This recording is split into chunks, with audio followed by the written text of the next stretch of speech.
지금 비가 많이 내립니다. 특별히 수도권 그리고 또 중부 지역에 호우특보가 내려진 가운데 여러 가지로 비 피해가 전국적으로 많이 일어나고 있는 상황입니다. 어떤 상황 가운데서도 함께 계시는 주님의 보호하심이 여러분들 위해 함께 하시기를 축복합니다. 자, 계속해서 우리는 통성계학교 이제 두 번째 십자가 원서토리에서 오늘은 3과와 4과를 겸해서 진행하게 되겠습니다. 여러분들이 교재를 잘 보시고 따라오시고 또 참고로 강의 영상도 잘 들어주시면 좋겠습니다. 3과는 예루살렘 성전 천년 이런 내용이 되겠습니다. 움직이는 성막은 500년 동안 지속되었다면 움직이지 않는 예루살렘 성전은 1000년 동안 유지되다가 결국 바빌론에서 무너진 것을 알 수 있습니다. 그래서 이 예루살렘 성전은 다윗의 도발적인 상상, 또 모든 민족을 향한 성전, 1년에 한 번 목숨 걸고 들어가는 곳, 대제사장의 지성소, 현직 대제사장의 부고를 기다리는 곳 도피성, 이런 내용이 되겠습니다. 예루살렘 성전 천년이라고 하는 것은 원래 구약에는 움직이도록 설계된 언약궤, 법궤, 정거궤 이렇게도 얘기를 하죠. 왜 그러냐면은 저들이 애굽에서 나온 이후에 하나님이 약속하신 젖과 꿀이 흐르는 가나안 땅까지 계속 진행을 해야 했기 때문에 움직이도록 설계된 언약궤와 성막이었습니다. 자, 그런 가운데 이제 저들이 가나안 땅에 들어가서 그리고 사울이 하나님에 대한 그런 큰 충성심과 하나님을 사랑하는 마음이 없었습니다. 그러나 그 후에 다윗이 왕이 됨으로 말미암아 그는 참으로 하나님을 사랑했고 하나님의 성전을 사모하여 성전 건축을 하나님 앞에 소원했습니다마는 자신은 군인으로서 피를 많이 흘렸기 때문에 성전 건축에 합당하지 못하고, 그러나 다윗의 그 성전, 하나님을 사랑하고 성전 건축을 소원하는 그것을 하나님 기쁘게 받으시고 그에게 이스라엘의 왕위가 네 후손으로 말미암아 영원히 이어지리라고 하는 놀라운 복과 더불어서 아들 솔로몬 때 성전 건축을 하도록 허락하겠다, 그렇게 말씀하시고 다윗에게는 설계도 이거를 하나님이 알려주시고 그 다음에 성전을 준비하게 하고 그리고는 이제 시공을 하도록 준비케 했습니다. 그래서 역대상 28장 10절 19절에 보면 여호와께서 너를 택하여 성전의 건물을 건축하게 하셨으니 아들 솔로몬에게 한 얘기죠. 힘써 행할지니라 아니라 다윗이 이르되 여호와의 손이 내게 임하여 이 모든 일의 설계를 그려 나에게 알려주셨느니라. 마치 모세에게 성막의 설계도를 주신 것처럼 이 다윗에게도 움직이지 않는 성전의 설계도를 주셨다 하는 것을 알 수 있습니다. 자, 그리고는 이제 드디어 솔로몬이 성전을 건축하고 낙성식을 할 때 바로 그 기도의 핵심은 이 성전은 유대인만을 위한 성전이 아닌 열방을 향한 성전인 것을 그 봉헌식 기도에서 알 수가 있습니다. 열왕기상 8장 41절로 43절인데요.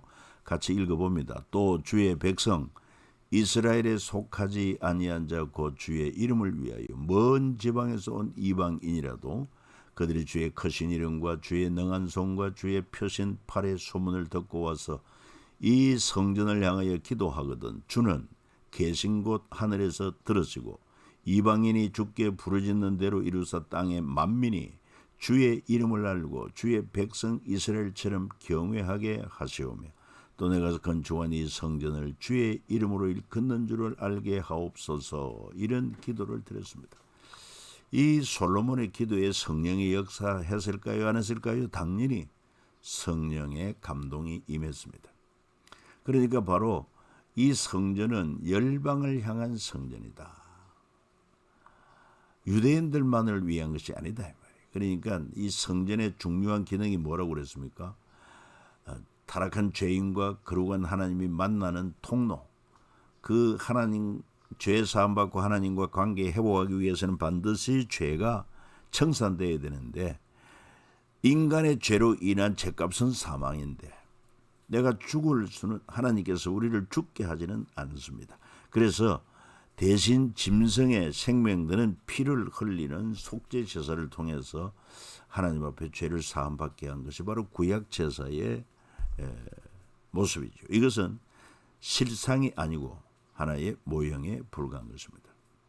그 후에 마침내 참 성전 대신 예수 그리스도께서 오셔서 그가 인류의 죄를 대신 담당하고 십자가에 죽으심으로 단번에 우리의 죄를 속하시고 그리고 또한 사흘 만에 부활하심으로 죽음은 해결하시고 누구든지 예수 그리스도를 믿는 자는 죄 사함 받고 그리고 죽어도 다시 살고 천국에서 영생 복락을 누리는 이 복을 누리게 된 것입니다. 그러니까 바로 예수님이 이 땅에 오신 참 성전된 예수님이 이 땅에 오신 것도 유대인만을 위한 것이 아니라 모든 민족을 위해. 그래서 주님이 십자가 죽으시고 부활하신 후에 주신 새 계명 너희는 가라 모든 족속을 제자 삼으라 그리고 아버지 아들 성령의 이름으로 세례를 주라 볼지라도 내가 세상 끝날까지 너희와 항상 함께 있으리라 너희는 온 천하에 다니며 만민에게 복음을 전파하라. 여러분 그래서 이 솔로몬의 낙성식 기도가 참으로 놀라운 것입니다. 열방을 향한 그런 성전으로 그 사실을 성령의 감동으로 알고 기도했다. 솔로몬 성전의 구도를 본다고 하면은 이 동쪽에서 성전의 문이 있는데 낭실이 있습니다. 현관뜰과 같지요. 그 다음에 문을 열고 들어가면 성소. 아직까지는 문을 열고 들어가는 곳은 아니라고 봅니다.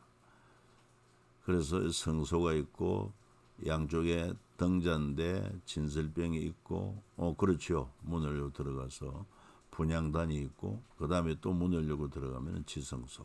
그렇습니다. 참고로 이렇게 여러분들이 규격도 이해하면 도움이 될 것입니다. 지성소는 가로 세로가 정방향인 것을 알 수가 있습니다. 자, 신명기 14장 24, 26절에는 뭐라고 그랬습니까? 네 하나님 여호와께서 자기 이름을 두시려고 택하신 곳 그렇게 말씀하고 있습니다.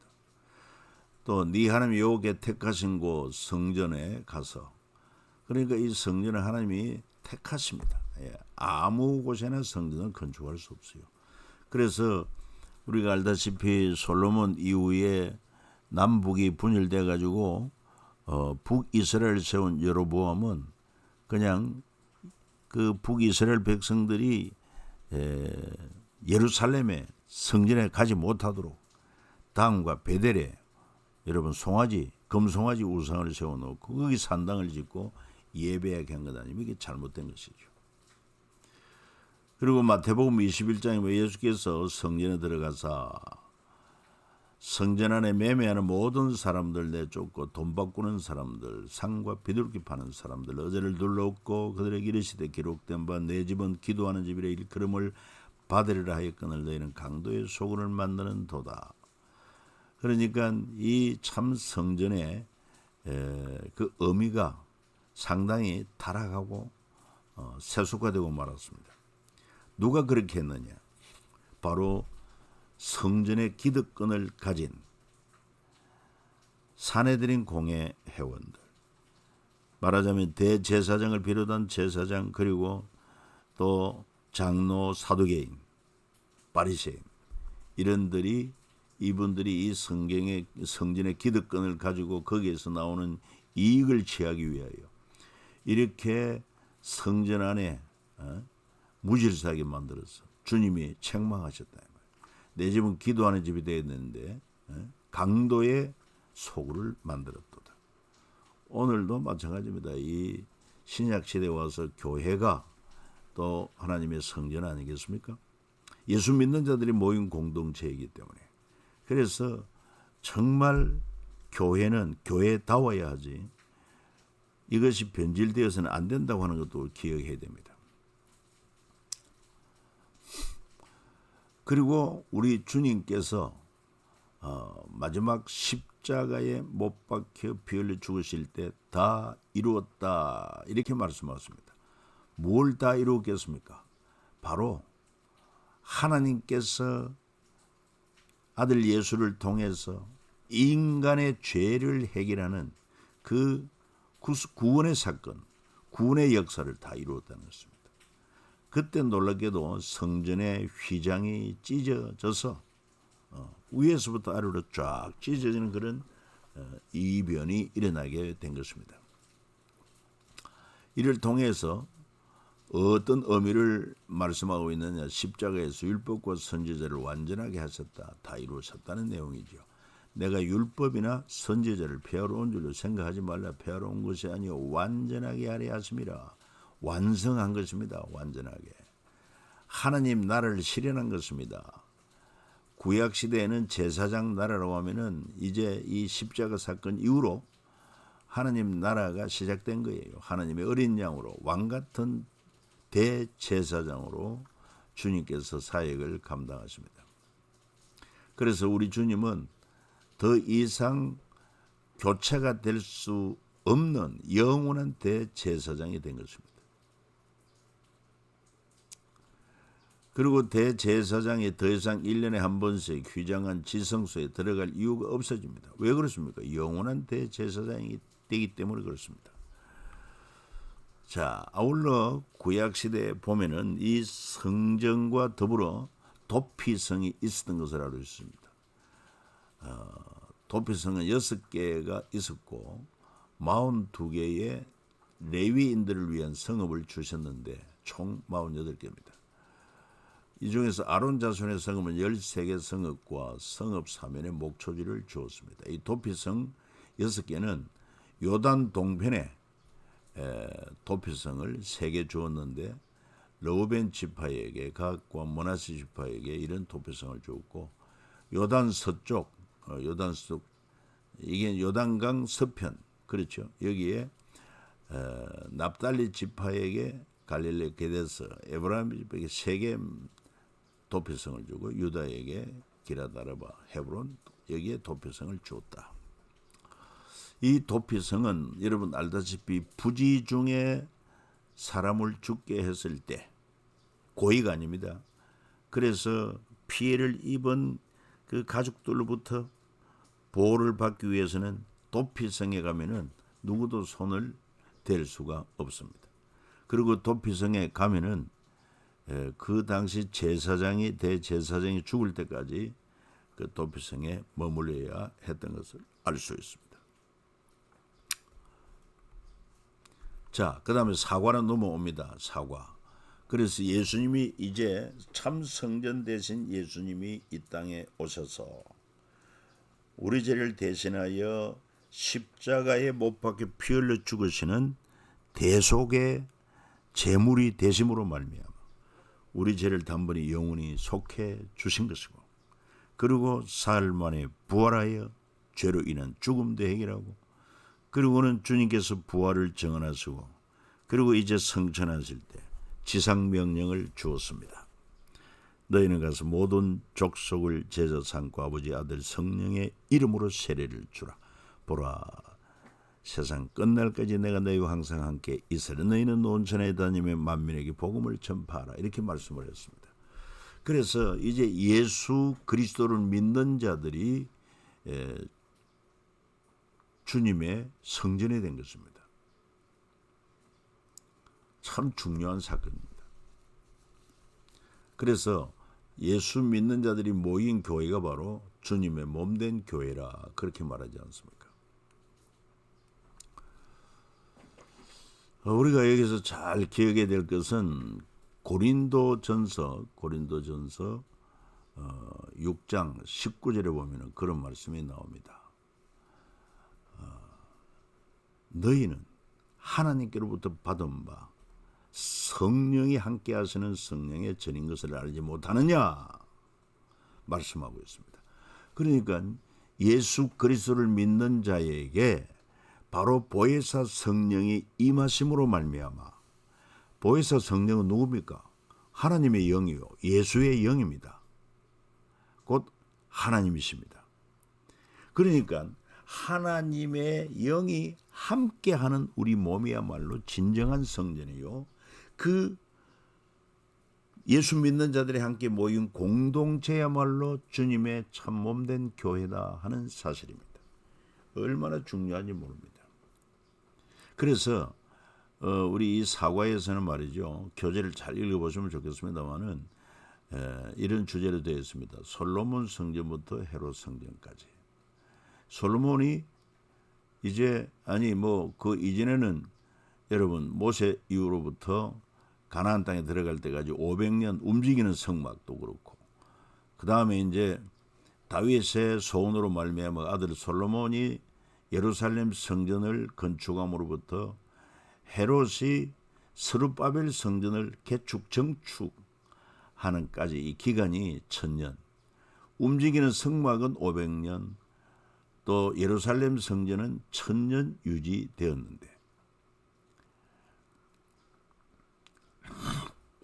그러다가 이제 바벨론에 함락될 때 성전이 불타버리고 말았고, 그 후에 이제 스룹바벨이 돌아와서 성전을 건축했고, 그 후에 에돔 족속인 이 헤롯이 유대인의 환심을 사기 위해서 그 스룹바벨 성전을 새롭게 정축을 하고, 그리고는 성전 벽을 여러분 금으로 이렇게 치장할 정도로 화려하게 했습니다.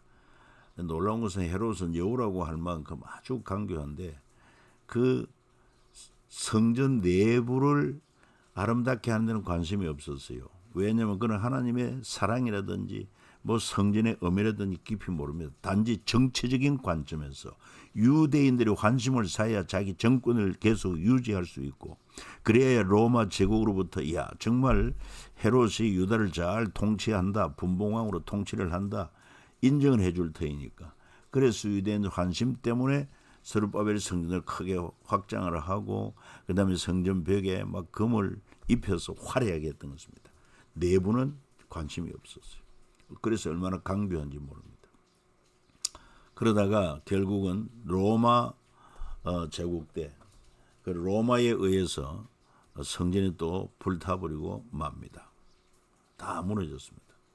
왜냐하면 주님이 말씀하신 것처럼 성전 돌 위에 돌 하나 남지 않고 다 무너뜨려지리라. 그 이유가 뭐냐면 로마가 이 끝까지 항쟁하는 유대인들을 그냥 싹 멸망시키고 예루살렘 성전도 그냥 무너뜨립니다. 무너뜨리는데 놀랍게도 그게 금이 많이 붙어 있으니까, 돌과 돌 사이에 금이 있으니까 그걸 채취하기 위해서 돌 하나 남지 않고 다 무너뜨리게 된 것입니다. 왜 이렇게 돼야 합니까? 여러분, 예수님이 참 성전이기 때문에 예수님 오신 이후로는 더 이상 사람의 손으로 만든 성전은 필요치 않습니다. 참 성전 대신 이런 성전의 기능이 뭡니까? 죄인이 거룩한 하나님께로 와서 관계를 회복할 수 있는 곳이고, 그러기 위해서는 죄값을 치러야 되는데 구약 시대에는 짐승의 생명들은 피로 의지해서 희생제사를 드림으로 속죄받는 그런 은총을 베풀어 주었지만은 그거는 그림자예요. 실체는 우리 인류의 죄는 짐승이 대신할 수 없어요. 그러니까 우리 인류 조상 아담의 범죄함으로 모두 죄인이 된 것처럼 이제는 그 죄를 담당하기 위해서는 죄 없는 유일한 사람이 필요한데 죄 없는 사람이 어디 있어요? 그러나 하나님은 하셨으니 동정녀 마리아를 통해서 무죄한 자로 예수 그리스도께서 이 땅에 오게 하셨고, 그리고는 그는 또한 사탄의 시험을 이기셨고 하나님의 법을 온전히 지키심으로 하나님이 기뻐하시는 자로 인정을 받은 자로 죄 없는 완전한 증거를 가지신 주님이 인류의 죄를 대신 인류 조상 아담의 죄를 대신함으로 모든 인류의 죄가 다 포함된 그 죄짐을 짊어지고 십자가에 못 박혀 죄값은 사망이라는 선고대로 못 박혀 피 흘려 죽으십니다. 왜? 육체의 생명은 피에 있기 때문에 그래서 피를 다 흘리고 죽으신 거예요. 완전한 죽음인 것입니다. 이로 말미암아 다 이룬 것입니다. 인류의 구원, 죄에서 구속하는 것, 주님이 십자가에 흘리신 보혈의 공로로 단번에 영원한 속죄를 다 이루신 것입니다. 그러니 어떻게 그림자인 구약의 성전과 성전 제사가 필요합니까? 그러니까 결과적으로 성전은 필연적으로 무너져야 합니다. 끝까지 그 성전을 통해서 기득권을 지켰던 대제사장을 비롯한 제사장, 그 다음에 또한 바리새인, 서기관, 사두개파들. 그러니까 성전을 통해서 빨대꽂이하고 거기에서 발생하는 이익을 갈취했던 이런 잘못된 종교 집단, 주님은 그것을 무너뜨려야만 했던 것입니다. 그런데도 불구하고 저들은 끝까지 이 진리를 알지 못해요. 우리는 우리 몸이 이제 성전되었다고 하는 것, 예수 십자가에 죽으시고 부활하신 예수를 믿음으로 말미암아 그 공로로 제사함 받고 거룩한 우리에게 주의 성령이 임하여 계심으로 참 이제 우리 몸이 성전이다 하는 것을 기억하고, 이 몸이 성전답게 거룩한 제사를 드리고, 또 어떻게 해야 되겠습니까? 이방 믿지 않는 자들을 복음을 통해서 주님 앞으로 인도하는 이런 사명, 바로 제사함을 얻게 하는 통로, 구원의 통로로서 역할을 잘 감당해야 되는 것입니다. 자, 첫 번째 사내들인 공회. 이제 이 사내들인 공회, 사내들인이라고 하는 것은 둘러앉다, 둘러 모이다 이런 의미를 가진 그런 회의를 말합니다. 1차 사내들인 공회는 예수님을 신성모독죄로 결정한 후에 빌라도 재판에 넘긴 것이 유명합니다. 그 후에도 2차 사내들인 공회 제자들을 경고하는 것, 3차 사내들인 공회를 통해 제자들을 처벌하고, 또 4차 사내들인 공회에서 스데반을 처형하고, 5차 사내들인 공회에서 바울을 신문하고 하는 이런 사내들인 공회를 볼 수가 있습니다. 그래서 저들은요, 1차 사내들인 공회를 통해 신성모독죄로 결론 낸 후에 로마 반란 제목으로 로마 형사재판으로 넘겨 십자가 처형에 이르게 한 것입니다. 예수님은 인류의 죄를 해결하고 구원을 이루기 위해서 오셨는데, 이렇게 하나님의 진리를 알지 못하는 자들은 오히려 저들이 하나님의 일을 한다고 하면서도 하나님의 일을 망치는 그런 대적하는 자가 된 것을 볼 수 있습니다. 안타까운 일이죠. 그러면 대제사장 세례들은 왜 십자가 처형을 원했느냐? 원래 사내들인 공의회는 로마 제국 지하에 있기 때문에 로마 제국은요, 유연한 정책을 펴습니다. 그게 뭐냐 하면은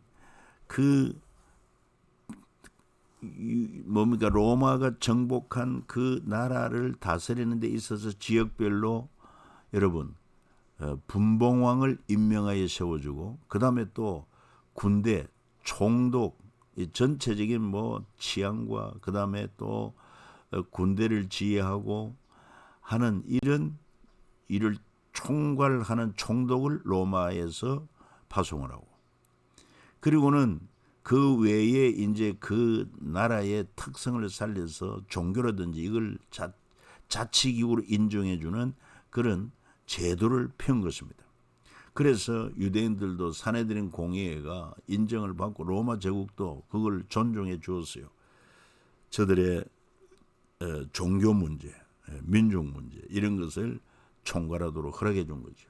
그렇기 때문에 사내들인 공회는 유대인들의 최고의 의결 기관이지만, 그러나 어디까지나 종교법을 다뤄야 되고, 그 종교법을 따라서 사형에 해당한다고 결정은 내릴 수 있지만 실제 집행은 할 수가 없습니다. 그건 총독이 마지막 재판을 통해서 결정할 수 있어야 합니다.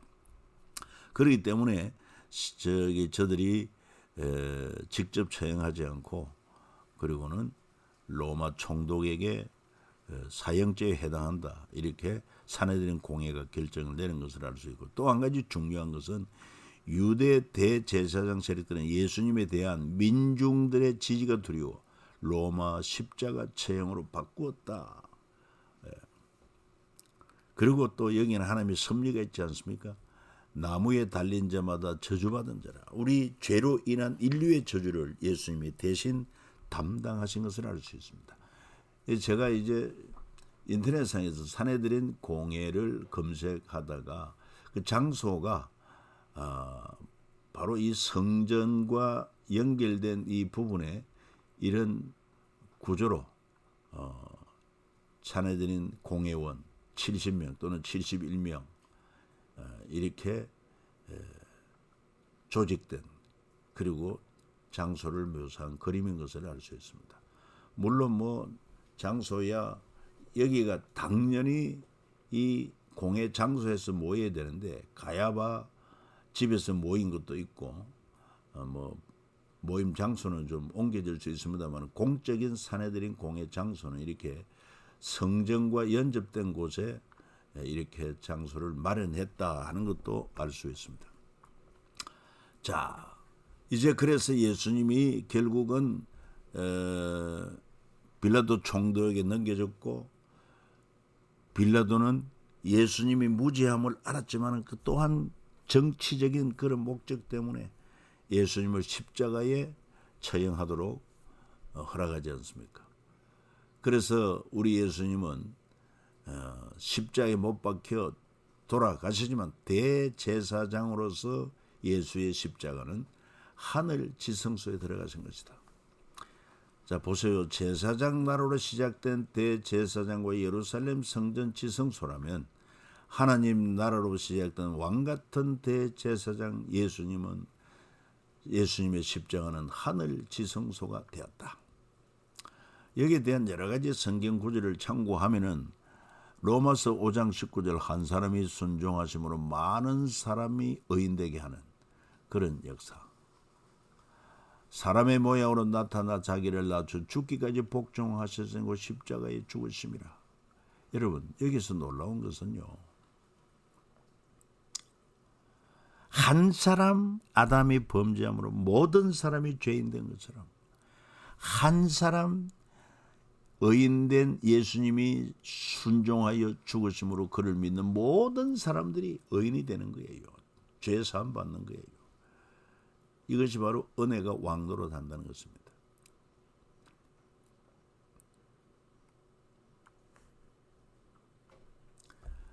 네 번째로 보면 대제사장에선 예수는 우리에게 합당하니 거룩하고 악이 없고 더리움 없고 죄인에게 떠나게 주고 하늘보다 높이 되시니라. 율법은 구약시대 율법은 약점 가진 사람들을 제사장으로 세웠거니와 율법 위에 하신 맹세의 말씀은 영원히 온전하게 되신 아들을 대제사장으로 세우셨다. 또 그리스도께서는 장래 좋은 일의 대제사장으로서 손으로 짓지 아니한 곧 이 창조에 속하지 아니한 더 크고 온전한 장막으로 말미암아 오직 자기 피로 영원한 속죄를 이루사 단번에 성소에 들어가셨느니라. 하늘 성소에 들어가신 것입니다. 또 그리스도께서는 찬 것의 그림자인 손으로 만든 성소에 들어가지 아니하시고 바로 그 하늘에 들어가사 자기를 단번에 제물로 드려 죄를 없이 하시려고 세상 끝에 나타나신 분이다. 그래서 손으로 만든 예루살렘 지성소는 십자가 지성소의 그림자에 불과하다. 하늘 지성소 십자가는 창세전부터 계획된 하나님의 구원 계획이었다 하는 것입니다. 그러니까 이 예수님의 십자가 지신 것은 바로 창세전부터 계획된 하나님의 구원 계획이 이루어진 것이다. 그 사실을 요한복음 17장 5절에 보면은 예수님 기도해서 아버지여 창세전에 내가 아버지와 함께 가졌던 영화로서 지금도 아버지와 함께 나를 영원하게 하옵소서. 그 창세전에 아버지와 함께 가졌던 그 영화를 누렸던 그분. 또 에베소 1장 4절 5절에 보면 참 중요한 말씀이에요. 곧 창세전에 세상을 만들기도 전에 그리스도 안에서 우리를 택하사 창세전에 우리를 택하셨습니다. 우리로 사랑 안에서 그 앞에 거룩하고 흠이 없게 하시려고 그 기쁘신 뜻대로 우리를 예정하사 미리 정하신 것이지요. 예수 그리스도로 말미암아 자기 아들들이 되게 하셨다. 언제부터? 창세전에 벌써 택하시고 그 다음에 아들로 예정하시고 결국은 그리스도로 말미암아 아들들이 되게 하셨다 하는 것입니다. 그러니까 이걸 그림으로 보면은 창세전에 벌써 하나님은 예정과 섭리를 하셨고 구원을 이루게 그렇게 계획을 해놓은 겁니다. 이것이 이제 실제 역사 이후로 역사 속에 실제로 어떻게 이루어지느냐, 그 구원의 그림자로 율법과 성전을 주셨고 이것이 완성된 것이 바로 십자가 하늘 성소가 된 것입니다.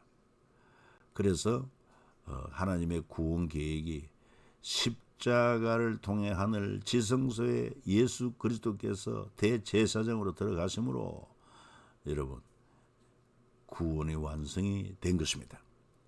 마치 빛이 물체에 비치면 그림자가 있듯이 여러분 바로 이 구약의 율법과 성전은 그림자라고 하면은 바로 십자가 지성소가 참 실상이다 하는 것입니다.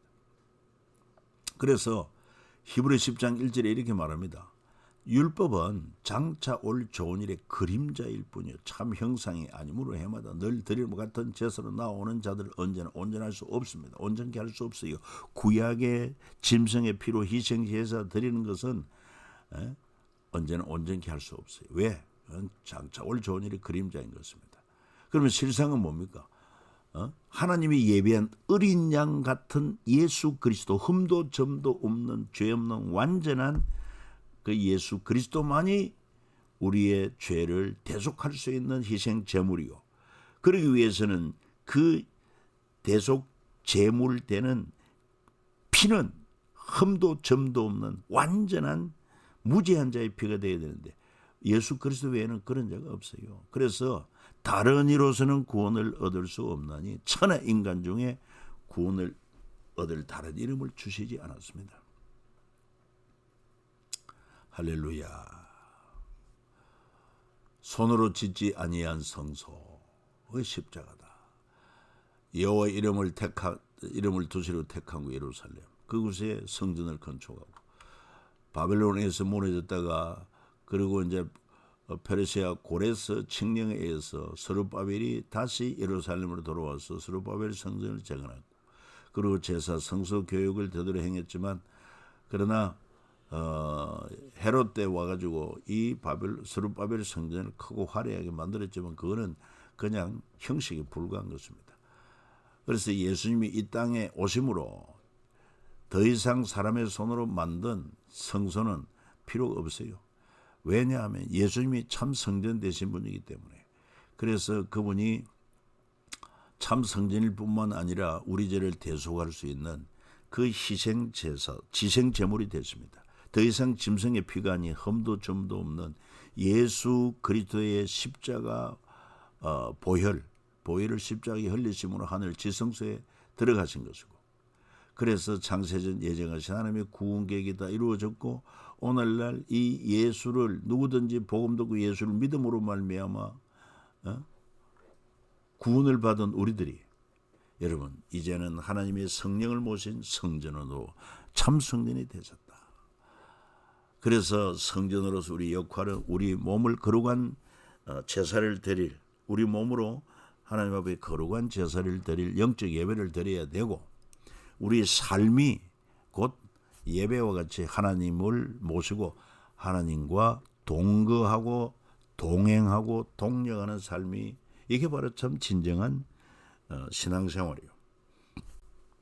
그리고 무엇보다도 성전의 중요한 기능이 죄인과 하나님 관계를 회복케 하는 일 아닙니까? 오늘 우리는 복음을 통해서 예수 그리스도 십자가와 부활의 복음을 통해서 이것을 증거함으로 믿지 않는 우리 부모, 형제, 친척, 이웃 이들에게 복음을 전하여 바로 하나님 관계를 회복시키는 그 성전의 기능을 감당하는 것이 우리 그리스도인의 중요한 사명이다 하는 것을 기억하면 좋겠습니다.